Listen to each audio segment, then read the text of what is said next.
Bismillah walhamdulillah wassalatu wassalamu ala rasulillahi amma ba'd. Faqala al-imam an-Nawawi rahimahullah ta'ala wa 'inda khurujihi ghufranaka alhamdulillahilladzi adhhaba 'anni al-adha wa 'afani. Para jamaah yang dirahmati Allah Subhanahu wa taala, Imam An-Nawawi dalam Kitabut Thaharah masih di fasal tentang adabul khala melanjutkan setelah sebelumnya menyebutkan doa masuk ke dalam toilet. Sekarang beliau menyebutkan wa inda, dan di saat khurujihi, keluarnya dia dari toilet, maksudnya mengucapkan ghufranaka, ya Allah aku memohon ampun engkau. Alhamdulillah, segala puji bagi Allah, alladzi azhaba anni, yang menghilangkan, anni dariku, al-adza, gangguan-gangguan, yang dimaksud menghilangkan najis yang tersimpan di dalam tubuh, akramakumullah, wa afani, dan memberikan aku keafiahan.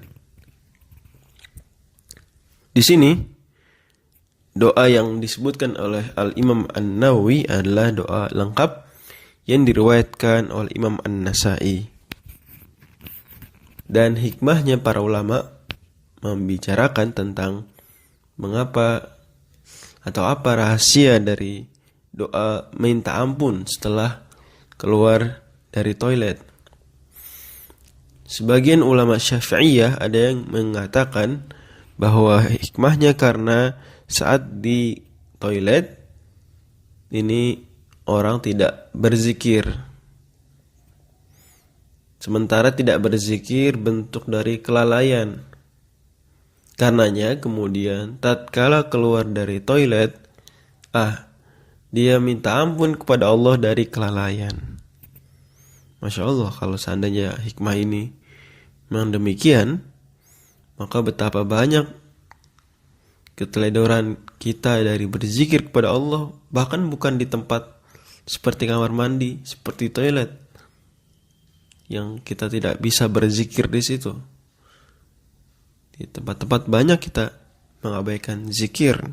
Harusnya kita lebih juga minta ampun kepada Allah Subhanahu wa taala karena kelalaian tersebut.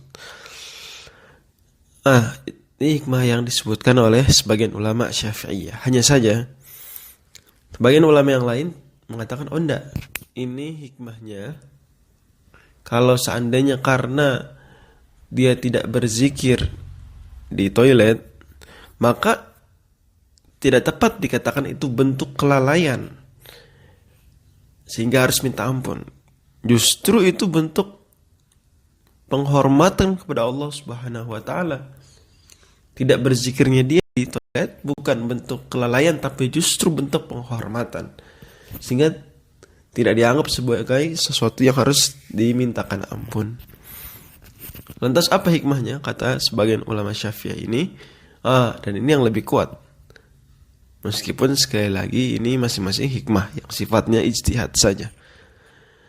Kata mereka, oh enggak, ini karena ketika dia di toilet, Allah Subhanahu wa taala membantu memudahkan dia mengeluarkan kotoran yang fisik.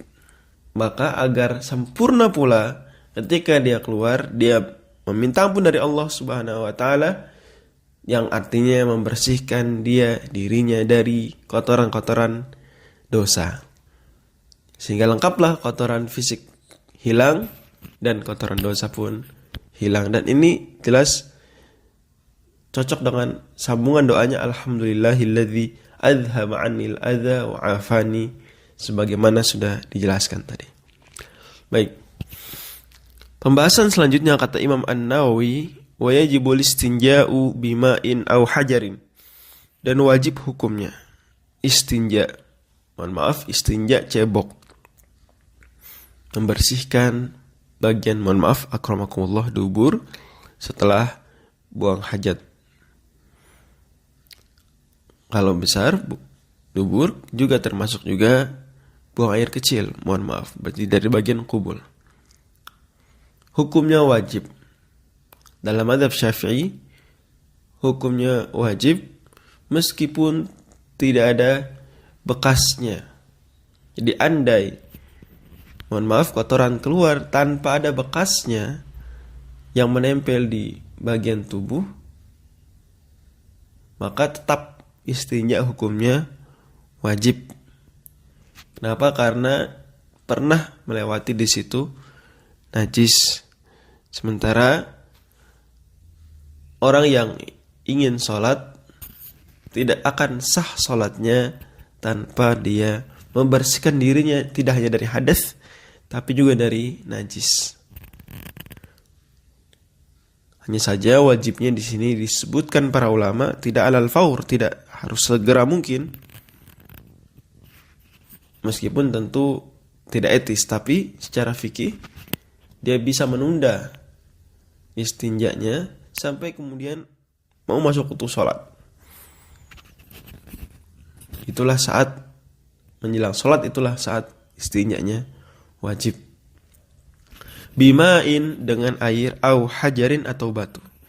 Dan penting diingat dalam fikih Islam, istinja dengan batu atau nama lainnya istijmar bukanlah rukhsah kalau tidak ada air.